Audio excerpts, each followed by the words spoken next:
Hi, I just got this Olymp travel size blow dryer. It has a dual voltage system, which we'll go over, and it also folds up to a compact size to make traveling internationally easy.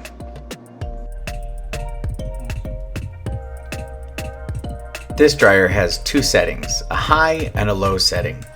It also comes with two attachments, one for styling and the other one to enhance curls and waves. Another great thing is the travel adapter, so you can travel worldwide and adjust the voltage from 125 to 250 volts. These are the attachments that come with it as well.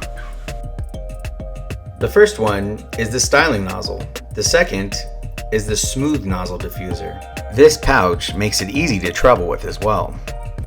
There is a European travel plug adapter.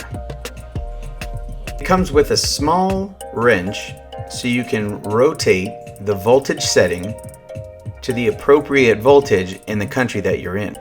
There's also a safety feature that if the unit starts to overheat, it will shut off to prevent any harm or danger. Overall, I think my spouse really likes the idea of having this compact blow dryer, and the cool thing is it comes in gold or silver, so two options.